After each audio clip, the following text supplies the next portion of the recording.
ഇപ്പോൾ വിദേശകാര്യ വിദഗ്ധനായ ജോസൂട്ടി കൂടി നമ്മോടൊപ്പം ടെലിഫോൺ ലൈനിൽ ചേരുന്നുണ്ട്. ശ്രീ ജോസൂട്ടി, ഇപ്പോൾ ഈ തിരിച്ചടി ഭയക്കുന്നുണ്ട് പാകിസ്ഥാൻ എന്നുള്ള കാര്യത്തിൽ തർക്കമില്ല. പക്ഷേ ഇപ്പോൾ നമ്മുടെ റിപ്പോർട്ടർ ഗൗതം പറഞ്ഞു നിർത്തിയൊരു കാര്യമുണ്ട്.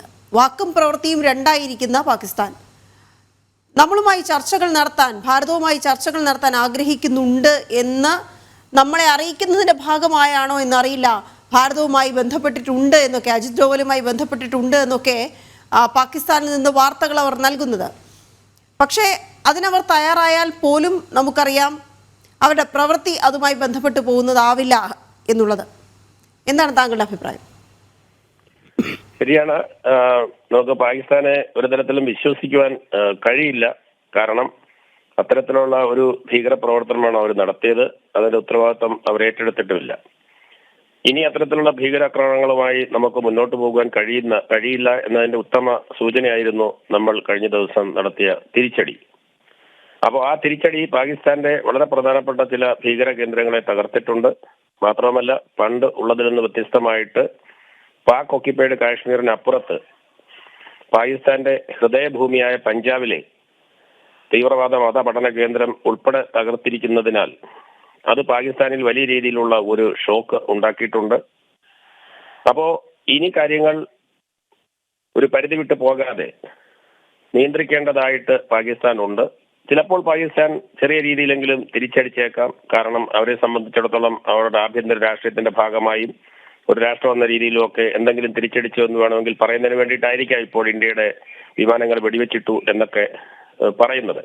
അപ്പം അവർ ഒരു സംസാരത്തിന്, നെഗോഷിയേഷന് തയ്യാറായി എന്ന് പറയുന്നതിൽ തീർത്തും അടിസ്ഥാനരഹിതമാണെന്ന് പറയാൻ കഴിയില്ല. കാരണം നമ്മുടെ നാഷണൽ സെക്യൂരിറ്റി അഡ്വൈസർ അജിത് ഡോവലും പാകിസ്ഥാന്റെ നാഷണൽ സെക്യൂരിറ്റി അഡ്വൈസറും ഒക്കെ അമേരിക്കയുടെ നാഷണൽ സെക്യൂരിറ്റി അഡ്വൈസറുമായി ബന്ധപ്പെട്ട് ചില ശ്രമങ്ങൾ നടത്തുന്നുണ്ട്. ചില മീഡിയേഷൻസിനുള്ള ശ്രമങ്ങൾ സ്വാഭാവികമായും നടത്തുമല്ലോ. അപ്പം ഈ രണ്ട് രാജ്യങ്ങളിൽ നിന്നും, ഇന്ത്യയിൽ നിന്നും പാകിസ്ഥാനിൽ നിന്നും നമ്മളോടൊരു ദ്രോഹം ചെയ്തു, നമ്മൾ അതിന് പ്രതികാരം ചെയ്തു, അതിനപ്പുറത്തേക്ക് നമുക്ക് പോകാൻ താല്പര്യമില്ല എന്നുള്ള സൂചനയും നമ്മൾ നൽകിയിട്ടുണ്ട്. എന്നാൽ പോയാൽ നമ്മൾ എന്തിനും തയ്യാറായി നിൽക്കുകയാണ് എന്നുള്ള മെസ്സേജും കൊടുത്തിട്ടുണ്ട്. അപ്പം ഈ സംഘർഷത്തിൽ പ്രത്യേകിച്ചും പാകിസ്ഥാനെ സംബന്ധിച്ച് ഇപ്പോൾ അവരുടെ ആഭ്യന്തര രാഷ്ട്രീയവും വളരെ ശോചനീയമായിട്ടുള്ള സാമ്പത്തിക സ്ഥിതിയും പരിശോധിച്ചാൽ അവർക്ക് ഒരു യുദ്ധത്തിന് പോകുവാനുള്ള യാതൊരു സാഹചര്യവും ഇല്ല. കാരണം അവർക്കുണ്ടായിരുന്ന കുറേയധികം ആയുധങ്ങൾ അവർ യുക്രൈനിൽ കൊണ്ട് വിറ്റ് കാശ് മേടിച്ചിട്ടുണ്ട്. അപ്പൊ അങ്ങനെ അതും സാമ്പത്തികമായ പ്രതിസന്ധി കാരണമാണ്. അങ്ങനെ വലിയ രീതിയിലുള്ള പ്രതിസന്ധി സാമ്പത്തികമായും സുരക്ഷാപരമായും അന്താരാഷ്ട്ര രംഗത്തെ ഒറ്റപ്പെടൽ കൊണ്ടുമൊക്കെ നേരിടുന്ന ഒരു രാജ്യമാണ് പാകിസ്ഥാൻ. അതുകൊണ്ട് അവർക്ക് ഈ സംഘർഷം ഏതെങ്കിലും രീതിയിൽ അവസാനിപ്പിക്കണമെന്ന് വലിയ ആഗ്രഹം കാണും എന്ന കാര്യത്തിൽ സംശയമില്ല. അതുകൊണ്ടായിരിക്കാം അവർ ഇത്രയും തിരിച്ചടി നേരിട്ടിട്ടും ഒരു സംഭാഷണത്തിലൂടെ ആ പ്രശ്നം പരിഹരിക്കുവാൻ വേണ്ടിയിട്ട് നടത്തുന്ന ശ്രമങ്ങൾ. മറ്റൊന്ന്, ഈ പഹൽഗാം ആക്രമണം നടത്തിയത് പാകിസ്ഥാനാണെന്ന് ഇപ്പോൾ നമ്മുടെ കൊടുക്കുവാൻ നേരിട്ട് തെളിവുകളില്ലെങ്കിലും അതിൽ പകൽ പോലെ വ്യക്തമാണ്. ലോകത്തിലെ മിക്കവാറും രാജ്യങ്ങൾക്ക്, അമേരിക്കയ്ക്കും ബ്രിട്ടനും യൂറോപ്യൻ യൂണിയനും അവരുടെ എല്ലാം ഇന്റലിജൻസ് സംവിധാനത്തിൽ ഇത് കൃത്യമായി അവർക്കറിയാം. പക്ഷേ അറിയാമെങ്കിലും അവർക്ക് തെളിവുകൾ തരാനുള്ള സാഹചര്യമില്ലാത്തതുകൊണ്ടോ തെളിവുകൾ കൈവശമില്ലാത്തതുകൊണ്ടോ ഇത് പാകിസ്ഥാൻ നേരിട്ട് നടത്തിയതാണെന്ന് അവർക്കറിയാം. അപ്പോൾ പാകിസ്ഥാൻ ഒരു വലിയ കുറ്റം ചെയ്തു, അത് ഇന്ത്യയെ മുറിവേൽപ്പിച്ചു, ഇന്ത്യ അതിന് പകരം ചോദിച്ചു. അപ്പോ ഇനി അതിന്റെ പുറകിൽ ഒരു സംഘർഷവുമായി വന്നാൽ അത് പാകിസ്ഥാന് ദോഷം ചെയ്യും വലിയ രീതിയിൽ എന്നുള്ള സന്ദേശം ചിലരെങ്കിലുമൊക്കെ, നമ്മൾ ഔദ്യോഗികമായി മധ്യസ്ഥ ശ്രമം ഇല്ലെന്ന് പറഞ്ഞാലും ഡിപ്ലോമസിയിൽ, രാജ്യാന്തര ബന്ധങ്ങളിൽ ഇത്തരത്തിലുള്ള മീഡിയേഷൻസ് എപ്പോഴും നടക്കും. അത് ചിലപ്പോൾ വളരെ പരസ്യമായി നടത്തണമെന്നില്ല. പക്ഷേ നമ്മുടെ വിവിധ തലങ്ങളിലുള്ള നയതന്ത്ര ഉദ്യോഗസ്ഥരും നമ്മുടെ ഗവൺമെന്റ് തലത്തിലെ ഉന്നത മന്ത്രിമാരും ഒക്കെ അത്തരം കാര്യങ്ങളിൽ ഇടപെടുകയും സംസാരിക്കുകയൊക്കെ ചെയ്യും. മാത്രവുമല്ല, ആർക്കും തന്നെ ഇതൊരു വലിയ യുദ്ധത്തിലേക്ക് പോകണമെന്ന് ഇന്ത്യക്ക് ഒട്ടും തന്നെ താല്പര്യമില്ല. കാരണം പക്ഷേ നമ്മളെ ഉപദ്രവിക്കുമ്പോൾ മാത്രമാണ് നമ്മൾ അത്തരത്തിലുള്ള നടപടിയുമായിട്ട് പോകുന്നത്. അതുകൊണ്ട് പാകിസ്ഥാന്റെ ഇപ്പോഴത്തെ സാഹചര്യത്തിൽ അവരെ സംബന്ധിച്ചിടത്തോളം ഒരു യുദ്ധത്തിന് പോവുക എന്ന് പറയുന്നത്, അല്ലെങ്കിൽ ഒരു വലിയ തിരിച്ചടിക്ക് പോവുക എന്ന് പറയുന്നത് ഒട്ടും അഭികാമ്യമല്ല. അവർക്ക് അതിനുള്ള ശേഷിയില്ല. അതുകൊണ്ട് തന്നെ ഈ പറഞ്ഞതുപോലെ അവരൊരു മധ്യസ്ഥതയ്ക്ക് വേണ്ടിയിട്ട് ശ്രമിക്കും.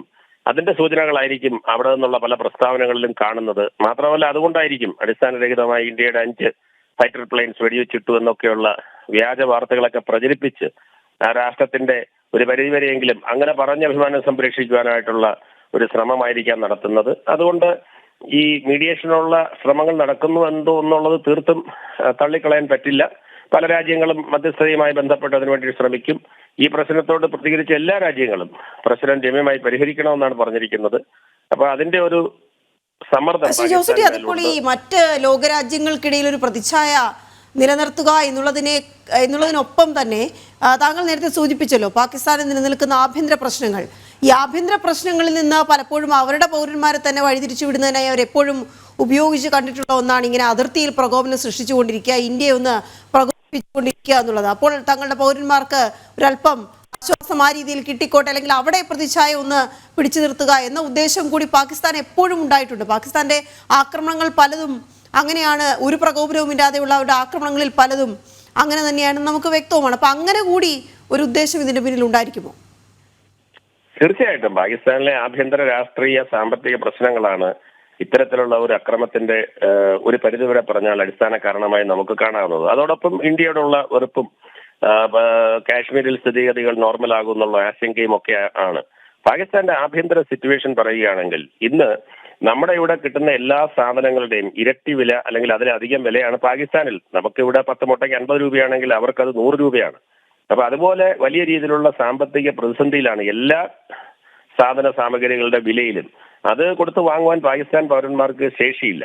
അപ്പൊ ഈ സാമ്പത്തികമായിട്ടുള്ള പ്രതിസന്ധി വരുമ്പോൾ അത്തരം പ്രതിസന്ധികളെ നേരിടുവാൻ ഞാൻ പറഞ്ഞല്ലോ, അതിനു വേണ്ടിയിട്ടാണ് ആയുധം വരെ വിറ്റ് കാശാക്കിയത്.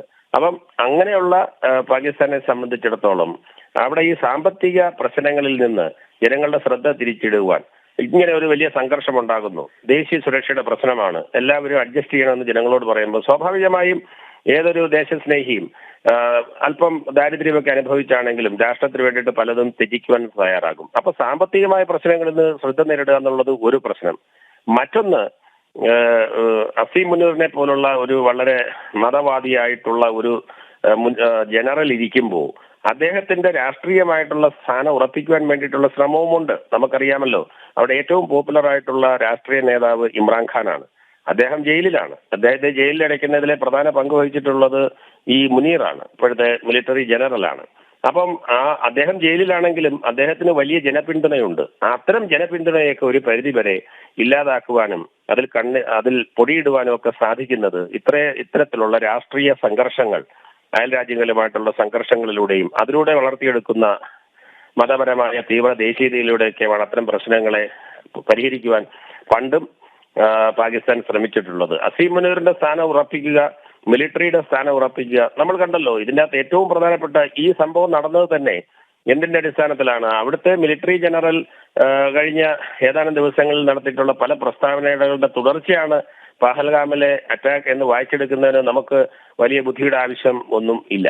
അപ്പോ അവിടുത്തെ ആഭ്യന്തര രാഷ്ട്രീയത്തിൽ തങ്ങളുടെ സ്ഥാനം ഉറപ്പിക്കുക, പ്രതിപക്ഷ രാഷ്ട്രീയ കക്ഷികളെ ഇല്ലാതാക്കുക, അതുപോലെ തന്നെ സാമ്പത്തിക പ്രശ്നങ്ങളിൽ നിന്ന് ജനങ്ങളുടെ ശ്രദ്ധ തിരിക്കുക. അതുപോലെ നമ്മൾ ഈ പറയുന്ന അഫ്ഗാനിസ്ഥാനും പാകിസ്ഥാനുമായിട്ട് ഈ അമേരിക്ക അവിടെ വിട്ടുപോകുന്നത് വരെ വലിയ അടുത്ത ബന്ധമാണ് ഉണ്ടായിരുന്നത്.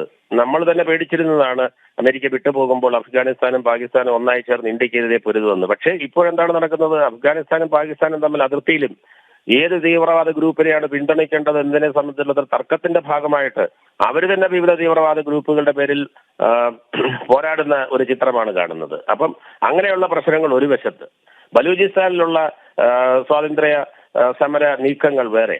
അങ്ങനെ പാകിസ്ഥാന്റെ വിവിധ പ്രദേശങ്ങളിൽ, ബലൂചിസ്ഥാൻ ആണെങ്കിലും പഞ്ചാബ് ആണെങ്കിലും സിന്ധ് ആണെങ്കിലും പാക് ഓക്യുപ്പൈഡ് കാശ്മീർ ഒക്കെ ആണെങ്കിലും വലിയ രീതിയിലുള്ള ആഭ്യന്തര പ്രശ്നങ്ങളിൽ നട്ടം തിരിയുകയാണ്. അപ്പൊ അവിടെ നിന്നെല്ലാം തൽക്കാലം പിടിച്ചു നിൽക്കുവാൻ ഒരു ആയുധമായിട്ട് കൂടിയാണ് ഇന്ത്യക്കെതിരെ കാശ്മീരിലൊക്കെ അഴിച്ചുവിടുന്ന അക്രമങ്ങൾ എന്ന കാര്യത്തിൽ യാതൊരു സംശയമില്ല. ഇതെല്ലാം പൗരന്മാരെ ജനകീയമായി ഉണർത്തുവാനും പാകിസ്ഥാന് വേണ്ടി നിലകൊള്ളുവാനും അവരുടെ യഥാർത്ഥ രാഷ്ട്രീയ സാമ്പത്തിക പ്രശ്നങ്ങളിൽ നിന്ന് ശ്രദ്ധ തിരിച്ചുകൊണ്ട് തങ്ങളുടെ രാഷ്ട്രീയമായ അധികാരം ഉറപ്പിക്കുവാനും കഴിയുന്ന രീതിയിലുള്ള പ്രവർത്തനങ്ങളുടെ ഫലമാണ്. അതുകൊണ്ട് അങ്ങനെ ഒരു ലക്ഷ്യമുള്ളത് കൊണ്ടും ആ ലക്ഷ്യം ഒരു പരിധിവരെ നേടിയിരിക്കുന്നത് കൊണ്ടും ഇനി പാകിസ്ഥാൻ മറ്റൊരു കടുത്ത ആക്രമണത്തിന് മുതിരുമെന്ന് ഞാൻ നിലവിലെ സാഹചര്യത്തിൽ കരുതുന്നില്ല. പക്ഷെ എന്നിരുന്നാലും ചെറിയ രീതിയിലുള്ള അക്രമങ്ങളൊക്കെ അത് നമ്മൾ അതിർത്തിയിൽ കണ്ടല്ലോ. ഷെല്ലിങ്ങിലൊക്കെ നമ്മുടെ ഗ്രാമീണരായിട്ടുള്ള ആൾക്കാരൊക്കെ മരിച്ചിട്ടുണ്ട്.